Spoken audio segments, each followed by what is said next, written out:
good way, if you know the bullshit that you're bringing because you haven't figured that out about you, then you probably just want to fall back and start taking that shit serious, especially as we get older, right? Yeah.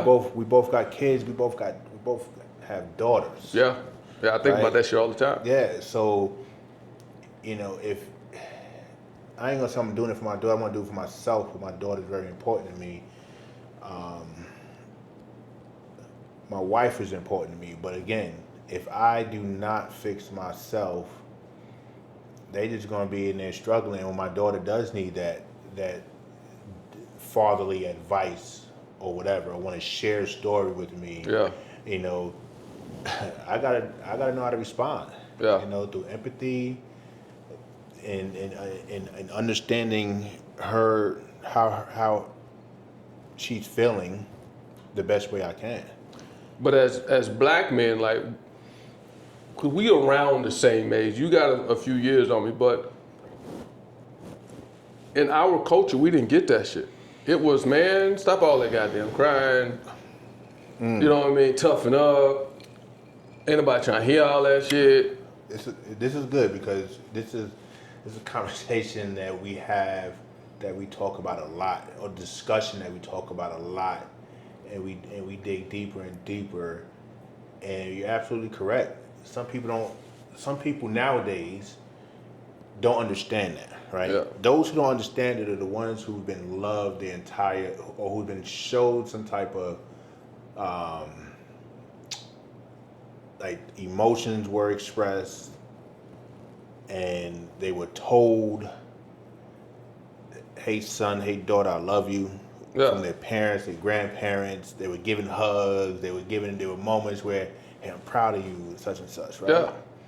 We grew up in that era where we grew up in that tough love era, I should say, right? I don't want to say we grew up in an era where that love wasn't there, because we were loved. We know we were loved. Shit, But it was shown different. We had a roof over our head. We had clothes on our back. There it is. Food on the table. Yeah. Right? Yeah. That right there was their way of showing us that they loved us. Mm-hmm. And they have to tell us, "Hey son, I love you." And they have to come tuck us in at night for bed, Bro. give us a hug and kiss or whatever. To your point, yeah, you fall, you get your ass up. You better not cry. Yeah. You know? And I was telling my ex, my recent ex, it's a damn shame I got to clarify which ex I'm on, you know what I mean? But my recent ex, like, I can't recall going in or having my mom come in and tuck us in. If we were getting loved or touched before bed, it was a belt coming in there whooping our ass, because she told us to cut up all that, stop all that noise, take our ass in there and go to sleep. And we in there playing because we ain't quite sleepy yet. And she come in there and put an end to all that shit. You know what I mean? So I can't even recall the time my mom laying in my bed, rubbing me on my back until I fell asleep type shit. Like, that shit just did not happen. Yeah. And so when I saw my ex-wife doing that shit with our kids, it was so foreign to me. I was on her about, man, stop being so soft on these kids. Let them go in there and go to sleep, get out their bed. And like, and that shit became toxic, because now I'm mad because you showing the kids the love I didn't get. Yeah. And because the optics of it looks so foreign to me, it gotta be wrong. And that's where I was fucking up. So here's the deal with that too, is when it comes to that partner, right? Well, partnership, you have to understand how she was raised, and she needs to understand how you were raised, right? And at the same time, you both got to come in the middle and be able to compromise somewhere, that she needs to understand, like, hey, you're not being an asshole, you just wasn't used to that. So now how does she come in there and kind of like, not trying to fix it, but get to the point where she understands what, how you were raised, but now I'm gonna get you to understand how I was raised, and this right here was what we did. Yeah. Now, for my son who's 16, 17 years old, I may want to scale back, but mothers are gonna love their sons a certain way. Yeah. Right? But how do you talk to her in a way that you can try to get her to understand that without being too aggressive? But see, that's that word right there, man, aggressive. That's all we know. that's all I was taught. It wasn't no soft and cuddly shit in the city of Houston. My mom was so busy trying to keep us off the streets, off drugs, out of jail, dead, you know what I mean?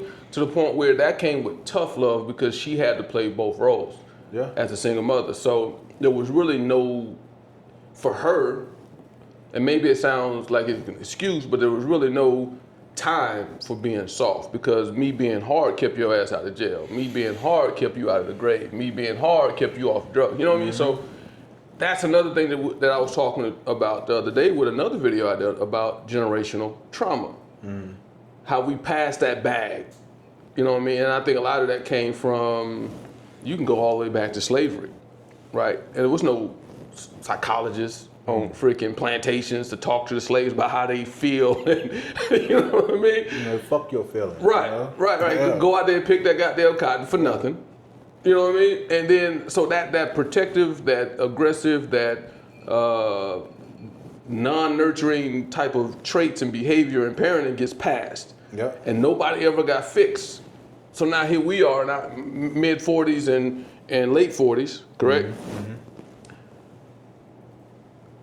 With that same bag. We got 4 or 5 generations of baggage on our backs before we come out the womb. You know what I'm saying? And now we come out the womb with a whole bunch of roo-roo and rah-rah. We come out clean slate. And now we get all that baggage put on us about your mom and parents' trauma. Yeah. Because they pass that shit on you. They aggressive nature and societal whatever. You know what I mean? And that's why I support mental health, right? When you grown up in the 80s, right, 90s, especially in the black community, like, better not talk about mental health. Right.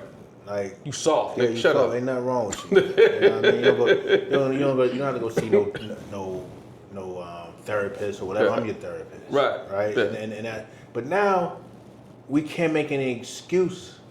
And I tried therapy. I'm probably on my 4th or 5th go around with therapy.